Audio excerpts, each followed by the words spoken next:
Start. सबसे पहले तो गुड आफ्टरनून। आज हम फोर्टिस हॉस्पिटल मोहाली से यहाँ पे आए हैं। ये जो हमारी प्रेस कॉन्फ्रेंस है ये कुछ नई टेक्निक्स, कुछ नई सर्जरीज़ जो हमने अपने हॉस्पिटल में परफॉर्म करी हैं, खासकर जो यूरोलॉजिकल कैंसर्स होते हैं, किडनी के कैंसर्स होते हैं, उनके लिए परफॉर्म किए हैं, उसके बारे में जानकारी देने के लिए हम यहाँ आए हैं। यूरोलॉजी में जो कैंसर्स होते हैं, पेशाब के जो भी हमारा तंत्र है, जिसमें किडनी के अंदर कोई कैंसर हुआ या प्रोस्टेट में कोई कैंसर हुआ या फिर हमारा पेशाब की थैली में कोई कैंसर हुआ, उसके आज की तारीख में जितने भी ऑपरेशंस हैं वो हम एक नई टेक्निक यानी कि रोबोटिक सर्जरी के माध्यम से कर रहे हैं। तो वो सारी जो अपनी रोबोटिक सर्जरी है उससे हम बहुत सारे कॉम्प्लेक्स केसेस को ऑपरेट कर रहे हैं। उन्हीं में से कुछ पेशेंट्स के बारे में हम आपको जानकारी देंगे। एक हमारी पेशेंट हैं जो 56 ईयर ओल्ड 56 साल के पेशेंट हमारे पास आए, जिनका आज से 6 साल पहले 2018 में किडनी ट्रांसप्लांट हुआ था और उसके बाद उनको जो प्रीशियस किडनी थी, जो ट्रांसप्लांट किडनी थी, उस किडनी के अंदर उनको 3 सेंटीमीटर का एक ट्यूमर डेवलप हो गया। उनका जो क्रेटिनिन लेवल था, किडनी का फंक्शन था, वो बॉर्डर लाइन था। उनका काफ़ी वेट भी काफ़ी ज़्यादा था, डायबिटीज़ भी था उनको। और हम देख सकते हैं कि इसके अंदर हमारी जो किडनी है, इसमें ऊपर की तरफ एक बड़ा सा ट्यूमर यहाँ पे डेवलप हुआ है। और ये हमारी नॉर्मल किडनी नहीं है, ये ट्रांसप्लांट किडनी है जो पेशेंट को उनकी सिस्टर ने दी थी, उनको डोनेट की थी 6 साल पहले। हमने इनके लिए ऑपरेशन प्लान किया। नॉर्मली जब इसको नॉर्मल तरीके से ऑपरेशन किया जाता है तो इसके अंदर पूरी किडनी रिमूव की जाती है और वो पूरी किडनी निकालने के बाद पेशेंट को दोबारा से डायलिसिस पे जाना पड़ता है। कम से कम 2-2.5 साल तक डायलिसिस पे रहना पड़ता है। उसके बाद उनको दोबारा ट्रांसप्लांट की ज़रूरत पड़ती है। इस केस के अंदर हमने इस चीज़ को थोड़ा चेंज किया। हमने रोबोटिक सर्जरी की मदद ली। मशीन की हेल्प से हमने सिर्फ जो ट्यूमर था उसको रिमूव किया और हमने उस किडनी को बचाने का काम किया। हमने अपनी पूरी पोर्ट प्लेसमेंट, हमारी जो टेक्निक थी उसको मॉडिफाई किया और एक नई सर्जरी जिसको हम कहते हैं रोबोटिक पार्शियल नेफ्रेक्टमी, वो सर्जरी परफॉर्म की। इस सर्जरी के अंदर आप देख सकते हैं कि हमने जो ट्यूमर है उसको हमने रिमूव किया, पर जो हमारी किडनी थी उसको हमने बॉडी के अंदर ही सेव कर लिया। इस सर्जरी का इतना अच्छा बेनिफिट हमारे पेशेंट को रहा कि ऑपरेशन के बाद उनको किसी भी टाइप की एक दिन भी डायलिसिस की ज़रूरत नहीं पड़ी, कोई उनको ब्लड चढ़ाने की ज़रूरत नहीं पड़ी और विदिन 3 डेज़ 3 दिन के बाद ऑपरेशन के उनको हॉस्पिटल से डिस्चार्ज कर दिया गया। आज इस ऑपरेशन को हुए कम से कम 6 महीने से ज़्यादा समय हो चुका है और वो आज अपनी कैंसर फ्री लाइफ बहुत ही नॉर्मल तरीके से अपनी ट्रांसप्लांटेड किडनी के साथ जी रहे हैं। उनका क्रेटिनिन लेवल सब कुछ नॉर्मल स्टेबल है।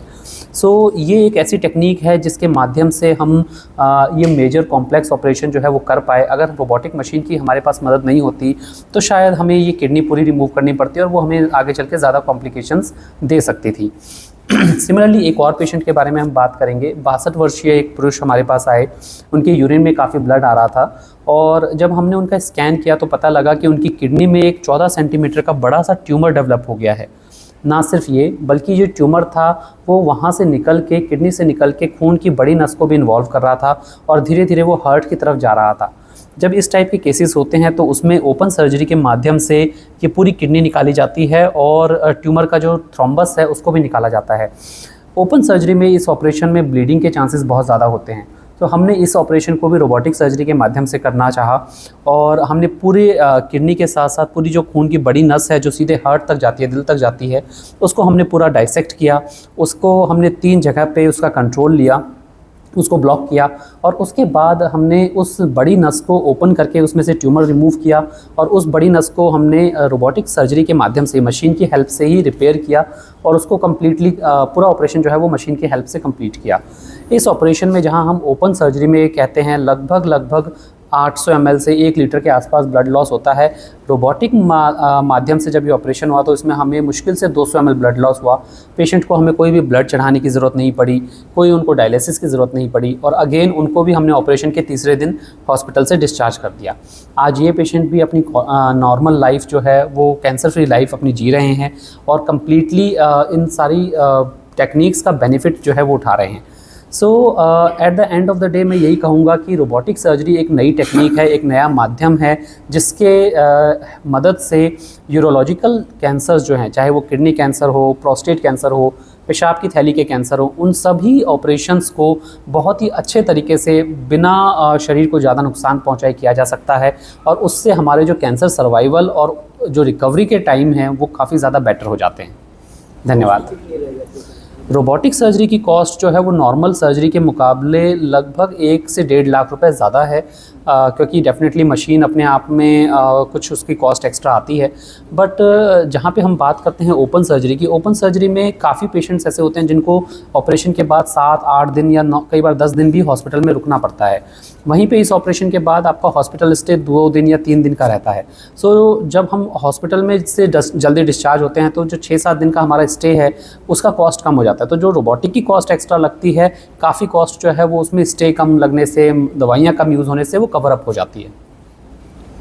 सर ये कैसे में पता लगता है ये बीमारी है? सो कैंसर का जो डायग्नोसिस है वो हमें या तो किसी अल्ट्रासाउंड से पता लगता है या फिर कभी कोई सीटी स्कैन होता है तो उससे पता लगता है। बट जो खास सिम्टम है वो है यूरिन में ब्लड आना। सो अगर हमें यूरिन में ब्लड आ रहा है या फिर हमें यूरिन बहुत ज़्यादा बार बार आ रहा है, या फिर एक टेस्ट होता है जिसको हम कहते हैं PSA ब्लड टेस्ट, वो अगर कोई किसी व्यक्ति का ज़्यादा बढ़ा हुआ आ रहा है तो उसमें फिर ये कैंसर होने के चांसेस जो हैं वो पता लग जाते हैं। तो उम्र के हिसाब से कितनी उम्र से जैसे ये बीमारी? सर बहुत आप सुन के हैरान होंगे कि ये यंग एज में भी होता है। किडनी कैंसर एक ऐसी बीमारी है जो 30 साल से लेकर 60 साल की उम्र में सबसे ज़्यादा होती है, और यंगेस्ट हमने 19 साल की उम्र में भी किडनी कैंसर के पेशेंट्स का ऑपरेशन किया है। एंड ओल्डेस्ट हमारे पास 85-87 ईयर्स की एज के भी पेशेंट्स हैं जिनके हमने ऑपरेशंस किए हैं। सो कैंसर की जो बीमारी है वो किसी भी एज ग्रुप में हो सकती है, हालांकि ज़्यादातर लोगों में ये 30 से 60 साल की उम्र में ज़्यादा देखने को मिलती है। इसका कोई परहेज वगैरह?